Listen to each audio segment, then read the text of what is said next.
We were discussing about the interferences in atomic absorption.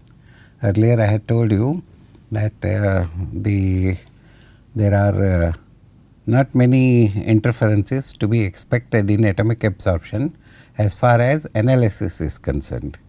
But as far as signal is concerned, there are different kinds of interferences which you have seen yesterday, and there is certain amount of repetition. Earlier also I had shown you about the interferences, and I was about to teach you about ionization interferences. So, ionization interference is also a type of chemical interference, while the chemical interferences take place in the condensed phase, but the ionization interferences take place in the vapor phase. That means during aspiration, the chemical interferences can take place in the solution itself. Suppose you add certain reagents, chemicals, to dissolve a substance, okay, like sulfuric acid or nitric acid. Sometimes we take a sample along with potassium carbonate, sodium carbonate, fusion reactions. Sometimes we add perchloric acid. All these additions of acids, alkalis, and then preservatives. Sometimes we take a blood sample and then add Triton X100, that is a surfactant. So, it keeps the blood in solution. So, the other chemicals, the analyte as well as other chemicals can react in the solution itself for to form different types of compounds, which will alter the number of free atoms in the vapor phase. That is the whole idea about atomic absorption. So, chemical interferences, what we say is normally they all occur during in the solution phase itself, and ionization interferences normally occur in the vapor phase. So, why?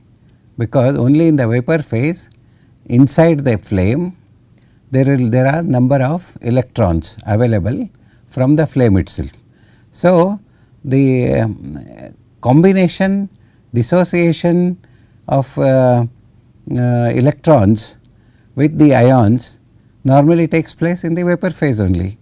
So, when the free analyte atoms, what happens is when sometimes they get dissociated and vaporized. For example, in the case of sodium chloride.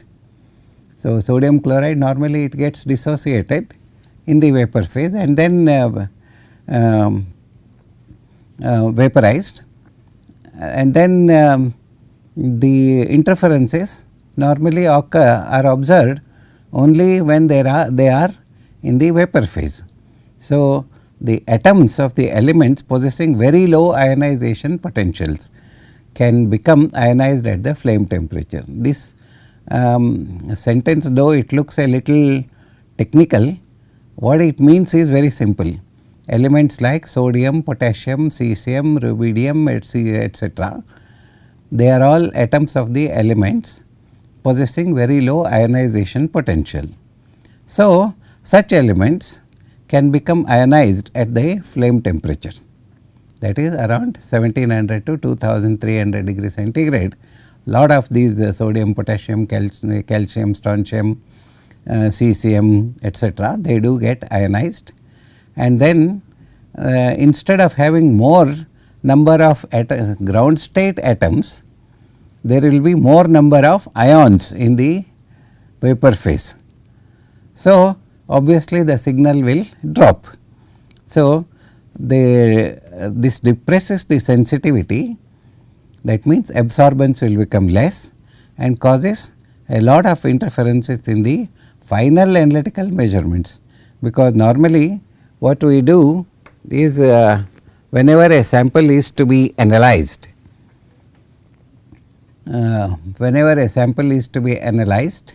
the idea is we dissolve it, take the sample, dissolve it, dilute it, and then we take a small portion of the sample and then aspirate it.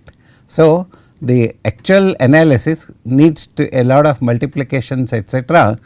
to find out the actual concentration in the original sample. Suppose you want to analyze a plant material. What do? We take the plant material, powder it and then dry it, and then after drying the powder we take about 0.1 gram or something like that, or maybe 0.5 grams, and then we dissolve it and then we analyze. After dissolving we dilute it to about 50 ml or 100 ml or what, some standard volume, and then that sample is atomized in the nebulizer. So, the 100 ml of the sample corresponds actually to 0.1 gram of the solid plant material, whatever you wanted to analyze. Similarly, for all chemical analysis we take a small sample of the actual analyte and then dilute it etc. So, when we do the final analytical measurements, we do not want the errors to be very high, but alkali metals are more prone to this type of interferences, especially lithium, sodium, potassium, rubidium, cesium. Okay. So, it is better to avoid determination of these metals by atomic absorption. Atomic emission, yes, that we will study a bit later. Okay. So, the analyte undergoes this reaction, that is metal goes to metal plus E minus, that is ionization. So, this interferences I can easily control.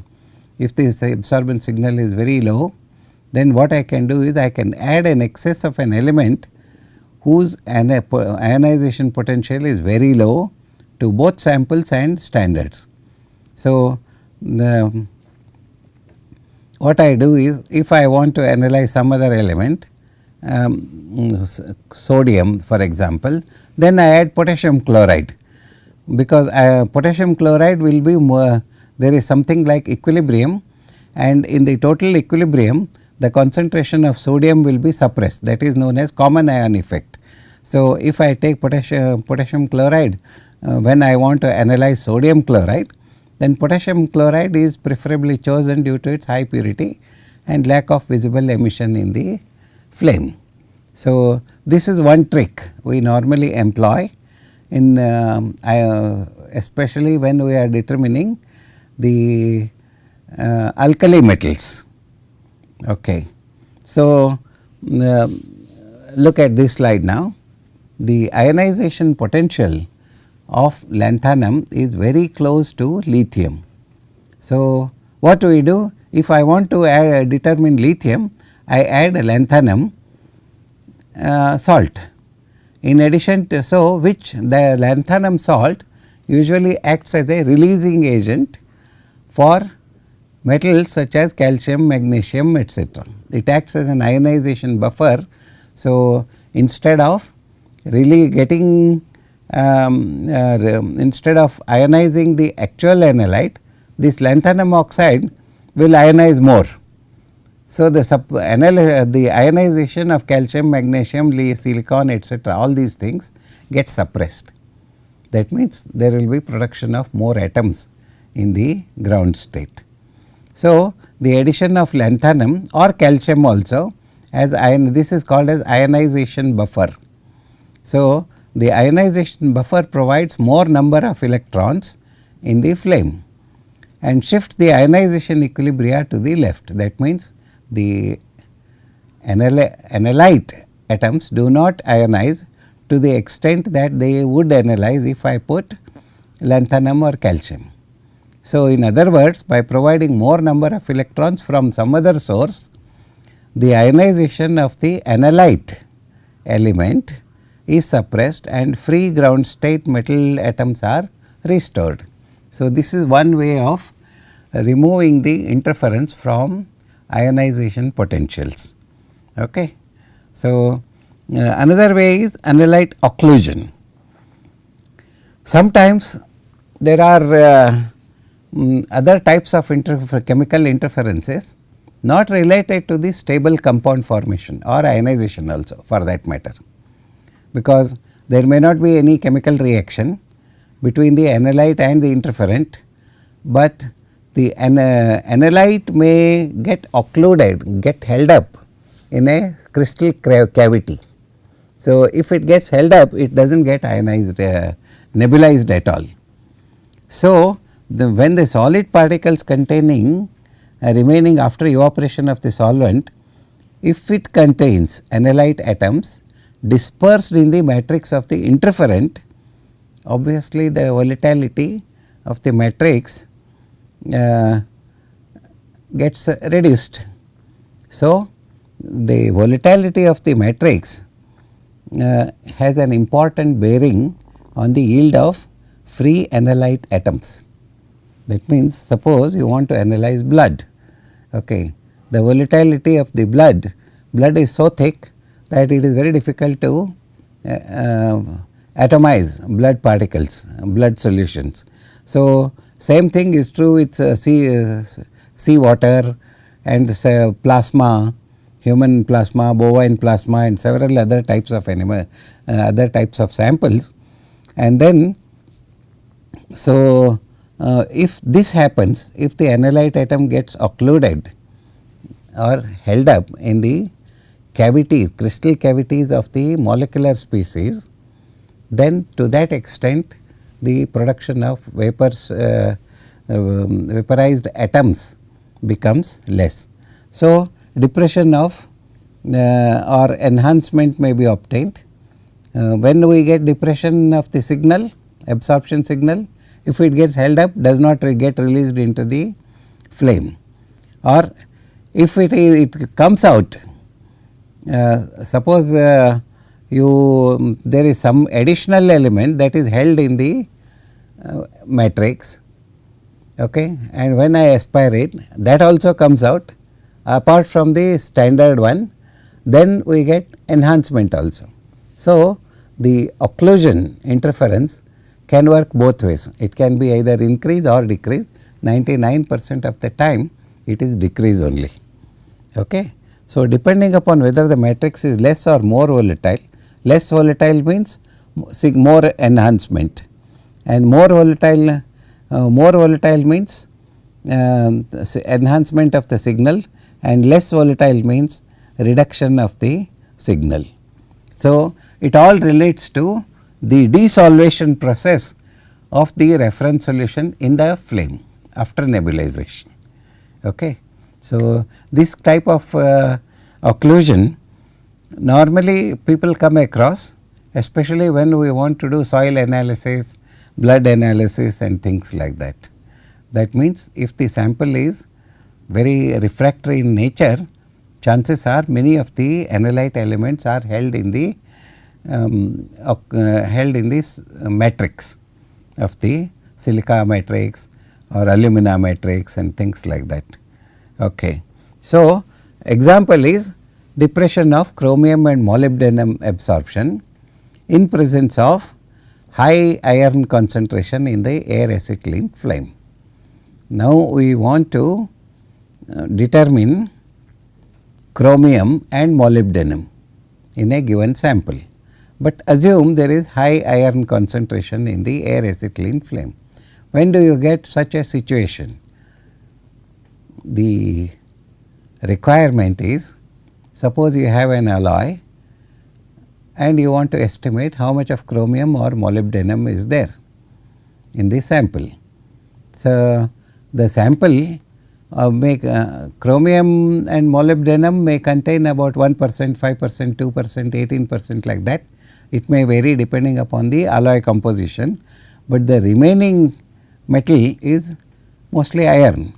So, if it is an alloy of chromium, molybdenum and iron, obviously iron content will be more, and the chromium and molybdenum will be less in concentration. It depends upon the alloy composition. Whoever prepares the alloy will know how much they have put, but in general stainless steel and several other kinds of steels contain chromium and molybdenum to the extent of maximum 20%, more, not more than that. Sometimes even 1% also will do. So, the analysis of chromium and molybdenum is done using air acetylene flame. That means, you take the alloy dissolve it in acid, dilute it to a desired level, aspirate it, and then the aspirated solution will contain chromium, molybdenum, and then acids, and then water, and any other impurities that may be present in the alloy. So, but to determine chromium and molybdenum, what you need is air acetylene flame. This we know from the experience or from the cookbook. When you want to analyze, the instrument manufacturer will tell you, when you want to analyze chromium, you go for air acetylene flame, that is simpler, that is best. So, you normally end up doing chromium and molybdenum using air acetylene. Now, several observations indicate that there are no specific compound formation between chromium, molybdenum and iron. In solution, that means in solution, chromium will not react with iron, chromium will not react with molybdenum, and molybdenum will not react with chromium or iron. All are independently existing in solution after the dissolution. Okay. So, now what happens? There is job is to aspirate it and determine chromium or molybdenum. So, the decrease in the analyte signal levels off only at high iron concentrations, and the iron analytical signals are not affected much by high chromium concentration. What does it mean? This sentence, last sentence in this slide says that there will be decrease in the analyte signal of chromium or molybdenum, okay, and it increases only at high concentrations, and the iron analytical signals are not affected, but chromium analytical signals are affected.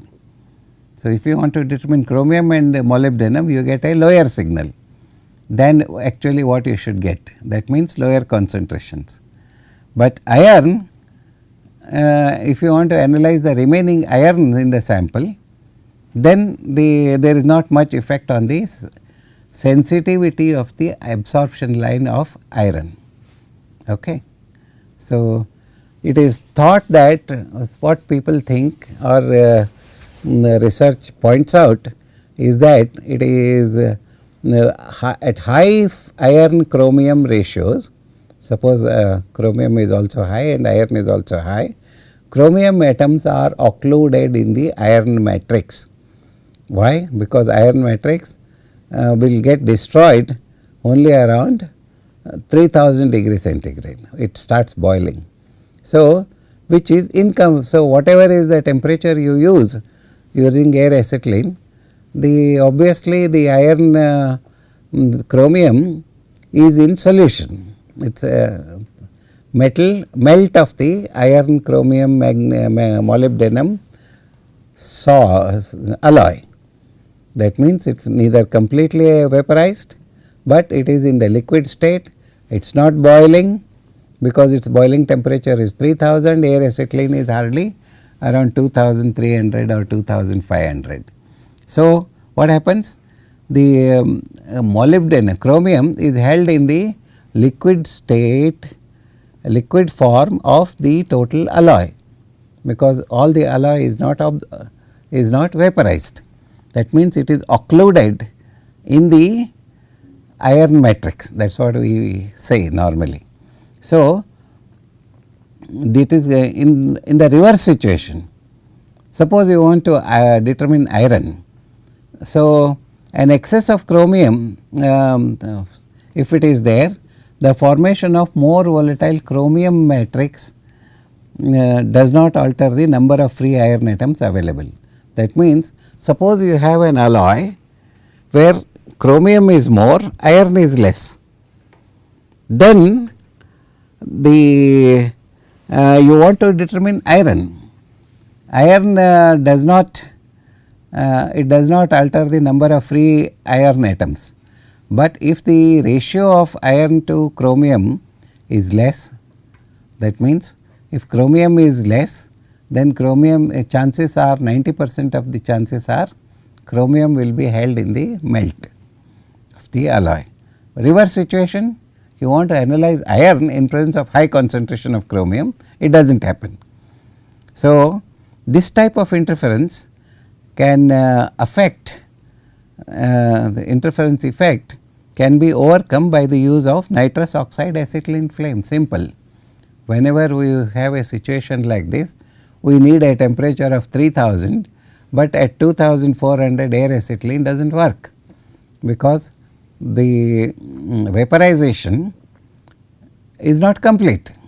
So, how do we solve this problem? You vaporize, increase the higher temperature, and then ensure that all the melt or alloy is vaporized using nitrous oxide acetylene flame. This I have shown you earlier, that nitrous oxide acetylene flame can give you up to 2800 to 3000 degree centigrade in the flame, that is the temperature of the flame.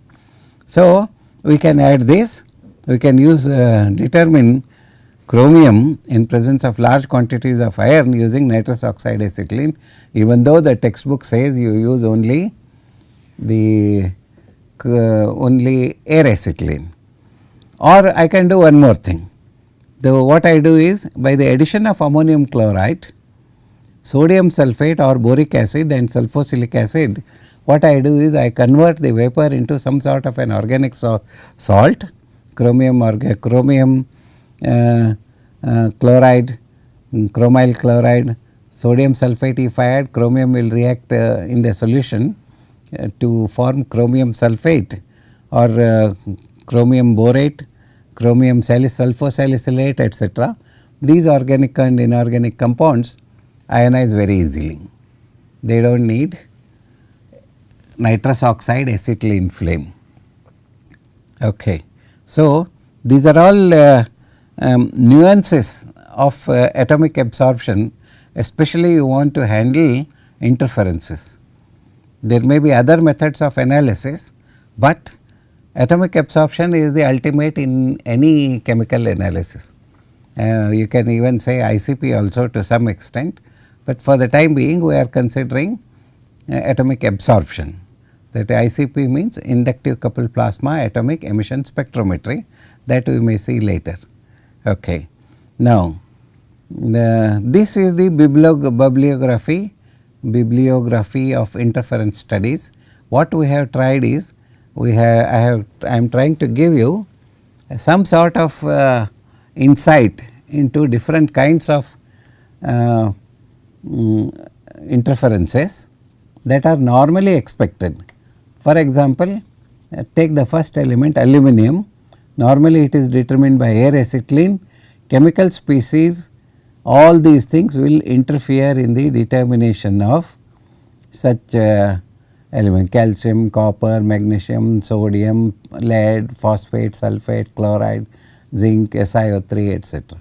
So, the action, if it is air acetylene, we say do not bother, but if you use nitrous oxide and silicon, all the interferences will go away and only SiO3 could be of some interference. But if SiO3 is there, silicate in the sample, then we say do not bother, whatever is the reading you get, you try to work it out.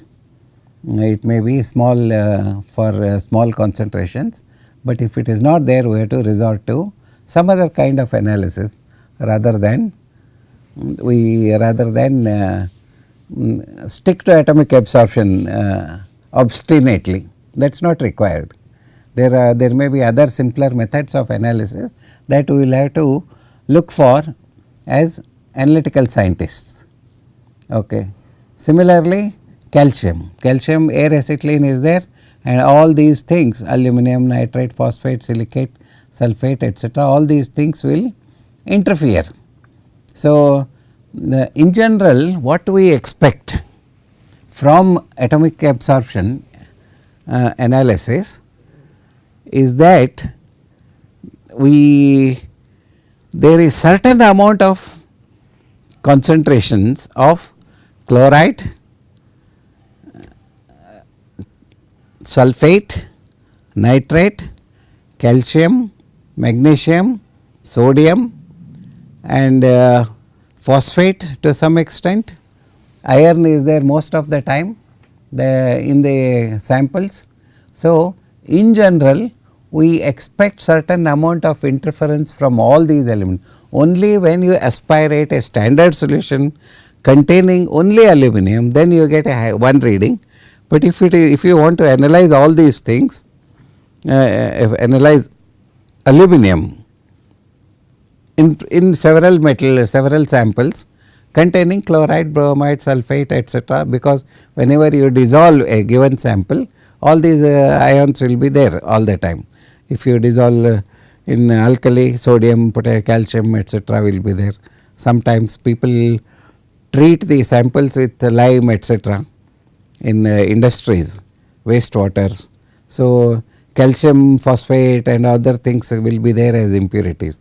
So, in general, whenever the sample contains any of the interfering metals, like any of the, not only interfering, any of the metals, there will be certain depression in the analytical signal, especially compared to a standard which does not have any of these impurities. That is what it means. So, some amount of standardization is required in presence of all these interfering elements. So, now we go back to this calcium determination. What we want to tell you is aluminum, nitrate, phosphate, silicate, all these things will definitely give you a certain amount of attenuation of the signal. But if you want to avoid all that, go for higher temperature. But even there could be phosphate and potassium could be interfering species. Similarly, for magnesium, normally air acetylene, aluminum will definitely interfere. So, this is air acetylene will take care of these things. So, aluminum is a positive interference. That means, the signal will be reduced. If it is negative interference, signal will be enhanced. Okay. So, nitrous oxide air acetylene, the signal will not be affected much in the case of magnesium. Similarly, for air acetylene, SiO3 is the interferent and it gives a positive interference. So, air acetylene, potassium, silicon, sodium, etc., there is a, if I write 0, there is no interference. If I write positive, positive interference. If I write negative, it means negative interference. So, positive interference means the interference signal will be less, and negative interference will be the means signal will be more. Okay. So, this is that is how we interpret the interference from chemical species. But what else, what I want to tell you is, people whenever they do any chemical analysis using atomic absorption, large quantity of data is automatically generated. So, the table which I had shown you earlier does not represent the overall picture. It varies from sample to sample, and it varies from operating condition to operating condition. It varies from different composition of the standard and blank and reference, etc. So, it is best to match the standard also with the interfering species concentration. That means, you put the interfering species whatever you think are possible in the standard also. So, the standard also, absorbance from the standard also decreases, and it can be analyzed to that extent the interference will be taken care of. So, that is what it means, but you have to remember that the interference list what I am giving you here is not at all exhaustive, but it is only an indicative. So, there are about 70 elements that can be determined by atomic absorption, and the list is really exhaustive. And if you want to know about interference from chemical species, etc., you have to do some amount or certain amount of literature survey, but this is only an indicator of the things to come. For example, if you want to analyze particular element, the cookbook will say these are the interferences expected. So, you study the cookbook, choose the conditions, make your standards, then do the analysis. That is the operating procedure. Okay. So, now we will discuss about the spectral interferences, and I have to tell you again that atomic absorption is remarkably free from spectral overlap interferences. That means, the resonance lines of each element is almost specific to the analyte atom you want to analyze, almost specific, but there can be some amount of exceptions. So, we have been maintaining that resonance lines need to be chosen for atomic absorption measurements, and spectral, and that means the resonance line. What is the resonance line? It is the lowest state of excitation, where the excitation also can take place and absorption also takes place. So, from the free state atoms, the atoms go to higher excited state, come back to the ground state, and while coming back, whatever is the amount of energy they absorb, they come back, and that much amount of energy is released as heat, and that is a standard frequency at which the absorption and excitation takes place. That is resonance line. So, this kind of resonance line is different for every element, and there may be 3 or 4 resonance lines of different sensitivity. The lowest resonance line will have highest sensitivity, and higher the frequency, the lower would be the sensitivity. Okay. Now, what we want to tell is that sometimes you come across situation where the monochromator with the resonance lines themselves can overlap. For 2 or 3 elements, sometimes it happens. Exceptions do occur. Spectral, this is called as spectral interference. We will the resonance line, if it matches spectral interference, that means you will be measuring the absorbance of the 2 elements if they are there, of both the elements. So, this kind of interference we will study in the next class.